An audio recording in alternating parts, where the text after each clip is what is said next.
नमस्कार, मैं हूँ संजय शर्मा, आप देख रहे हैं 4 पीएम। आज का दिन बड़ा महत्वपूर्ण है मेरे लिए और आप सबके लिए भी। कल से बहुत सारे साथियों के फ़ोन आ रहे हैं, मेल आ रहे हैं, मैसेज आ रहे हैं कि क्या होगा सुप्रीम कोर्ट का। अब बस मैं तैयार हुआ हूँ, सुप्रीम कोर्ट के लिए निकल रहा हूँ, तो मुझे लगा एक संदेश आप सबके लिए छोड़ दूँ कि सुप्रीम कोर्ट में आज क्या होना है। सरकार ने अगर ये नहीं कहा होता कि यूट्यूब को ईमेल नहीं लिखा होता कि नेशनल सिक्योरिटी के तहत चैनल बंद कर दिया जाए, रूटीन में लिखा होता तो शायद मैं इतनी पैरवी नहीं करता, सुप्रीम कोर्ट तक नहीं आता। मैं सोचता चलो कोई बात नहीं, हम लोग मैं लेटर भेजते रहेंगे, लेटर का जवाब आता रहेगा, किसी ना किसी दिन खुल जाएगा, महीने 2 महीने में खुल जाएगा। हम लोग 4 पीएम यूपी पर काम करते रहते, बाकी राज्यों के चैनल हैं उस पे काम करते रहते। लेकिन मुझे खराब ये लगा कि सरकार ने लिखा कि नेशनल सिक्योरिटी के तहत ये चैनल बंद कर दिया जाए। तो मेरे ज़हन में भी ये आया कि मैं बचपन से देश को बहुत प्यार करता हूँ। ये देश के लिए जो पॉजिटिव बातें होती हैं वो मैं करता रहता हूँ। मैं यही तो कहता हूँ कि देश में एकता, देश में अखंडता ज़रूरी है। मैं हमेशा ये कहता हूँ कि पाकिस्तान और उसकी एजेंसी आईएसआई चाहती है कि भारत में हिंदू-मुसलमान के बीच में दूरी बनती रहे। मैं हमेशा ये कहता हूँ कि जो लोग हिंदू-मुसलमान के बीच में दीवार खड़ी करना चाहते हैं, वो दरअसल पाकिस्तान का काम कर रहे हैं। नफ़रत फैलाना चाहता है पाकिस्तान और उसके हम जाल में फँस रहे हैं। तो मैं तो हमेशा से एकता, अखंडता की बात करता रहता हूँ। मुझे लगा कि नेशनल सिक्योरिटी पे कार्रवाई उन लोगों के खिलाफ होनी चाहिए जो पहलगाँव की घटना के बाद लगातार इस तरह का पोस्ट कर रहे हैं कि धर्म के नाम पर पहचान के मारा गया, तुम समझ जाओ, हिंदू हो तुम इकट्ठे हो जाओ। कार्रवाई उन पे होनी चाहिए, छत्तीसगढ़ भाजपा पे होनी चाहिए जो अपना पोस्टर बना के जारी कर रही थी कि धर्म पूछ के मारा, जाति पूछ के नहीं, और घटना के तुरंत बाद कर रही थी।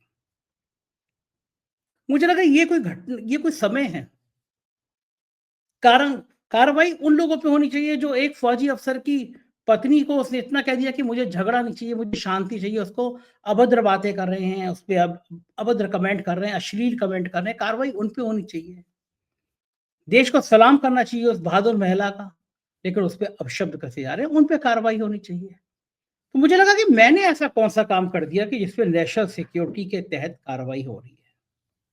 मुझे लगा ये जानना ज़रूरी है, तो मैंने सुप्रीम कोर्ट में रिट दायर करी। मेरे बहुत सारे मित्र कह रहे थे सुप्रीम कोर्ट स्वीकार नहीं करेगा, लेकिन मैं आभारी हूँ देश के न्यायपालिका का।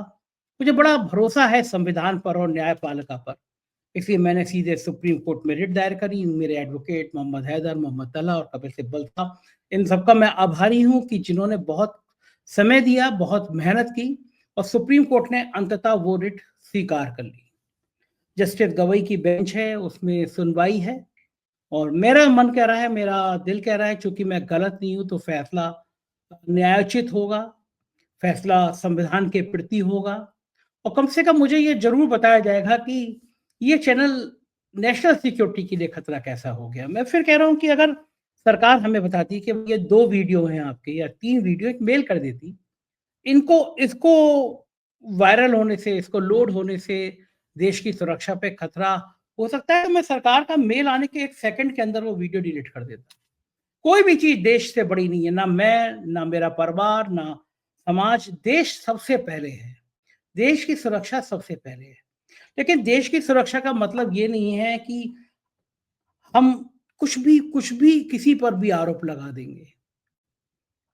उन लोगों पे आरोप लगा देंगे जो देश को आपसे ज़्यादा प्यार करते हैं। और किसी से सवाल पूछना देश का विरोध नहीं है। अगर सवाल नहीं पूछेंगे तो ये लापरवाहियाँ बार-बार होंगी। दोषी वो लोग हैं जो सिस्टम में सवाल नहीं पूछते, जो सुबह उठते हैं, व्हाट्सएप फैक्ट्री खोलते हैं, 4 नफ़रत के पोस्ट एक दूसरे को भेज देते हैं और मामला खत्म कर लेते हैं। समाज के दोषी वो लोग हैं जो इस देश में नफ़रत फैला रहे हैं। आप सोचिए, खुशहाली के इंडेक्स में हम पाकिस्तान से भी नीचे हैं। मतलब पाकिस्तान के लोग हमसे ज़्यादा खुश हैं, नंगा भूखा देश, इस पे खाने के पैसे नहीं हैं, वो हमसे ज़्यादा खुश हैं। कारण ये क्या है, उनका दिमाग तेजाब में नहीं बढ़ता, उनके यहाँ कोई, मुझे लगता है सुबह-सुबह ये फैक्ट्री नहीं खुल जाती व्हाट्सएप की नफ़रत की फैक्ट्री की, मुसलमानों ने ये कर दिया, हिंदुओं ने ये कर दिया, ये नफ़रत की जो भाषा इस समाज में ज़हर भर दिया गया है, मेरे ख्याल से वो नहीं होता, तभी वो लोग खुश हैं। मैं हमेशा कहता हूँ कि अगर आपको ज़िंदगी में ये नापना है कि भगवान आपसे खुश है नहीं, अल्लाह आपसे खुश है नहीं, तो एक ही पैमाना है कि आप देखिए आप दिन भर में कितना खुश रहते हैं, कितना शांत रहते हैं। मैं ईश्वर का लाख-लाख धन्यवाद देता हूँ कि इतने दिन हो गए, मेरे पास 1% भी मेरे दिमाग में तनाव नहीं आया।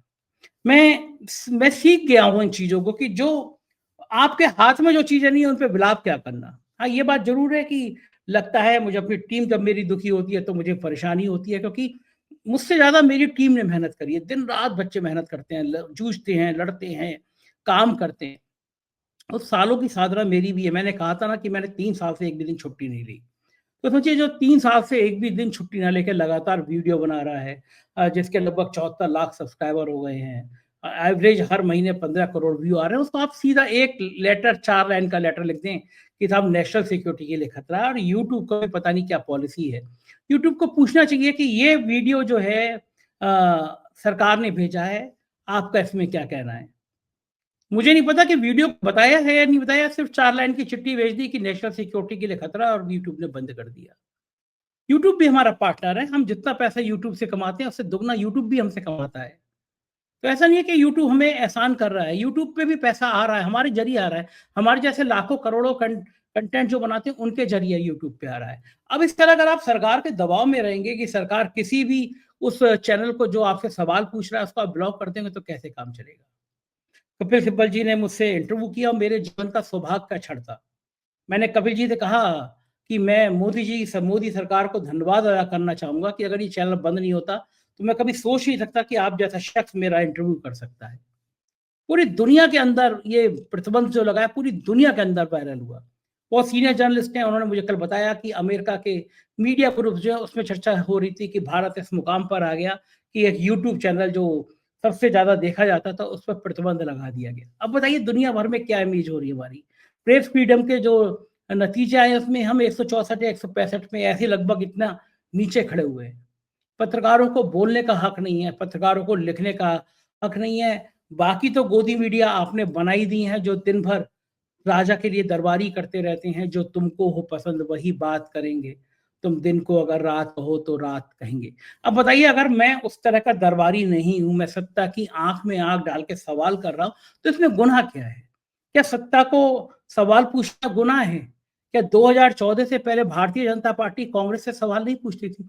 हम 2014 से ऐसे ही सवाल कांग्रेस से पूछते थे। लेकिन तब हमको गालियाँ नहीं दी जाती थी, तब हमारे अखबार पे प्रतिबंध नहीं लगाया जाता था। ये लोकतंत्र है। कितने तो लोग ही बचे हैं जो आपसे सवाल करें, गिनती के दर्जन भर लोग भी नहीं हैं। अब आप उन पे दंडात्मक कार्रवाई करेंगे और मेरे को तो उन्होंने प्रयोगशाला बना लिया, दुनिया की जितनी एजेंसियाँ होती हैं, सब पे मेरी जाँच करा ली है उन्होंने। सब पे सब पे शिकायतें करा ली, जान से मारने की धमकी दे डाली, तो क्या करना चाहते हैं आप? मारना चाहते हैं तो उसके लिए भी मैं सहज तैयार हूँ, मानसिक रूप से तैयार हूँ कि आप ये भी कर सकते हैं। लेकिन मैं इस बात के लिए तैयार नहीं हूँ कि मैं ज़िंदा रहते हुए अपनी ज़बान बंद कर लूँ। क्योंकि एक वो 2 लाइनें हैं ना, हो सकता है कुछ गड़बड़ हो जाती, मुझे शेर बहुत ज़्यादा याद नहीं रहते। कि पल भर को भी मैं बेज़मीर हो जाता, यकीन मानिए कब का वज़ीर हो जाता। लेकिन मुझे वज़ीर होने से कहीं ज़्यादा आपकी मोहब्बत पसंद है, आपका प्यार पसंद है, क्योंकि मेरे अंदर बड़ी सारी ऊर्जा देता है।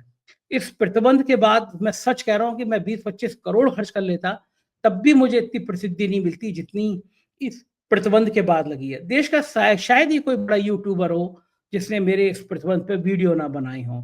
कल से कपिल सिब्बल का जो मेरा इंटरव्यू है, लगभग हर बड़े यूट्यूबर ने अपने चैनल पे लगाया है।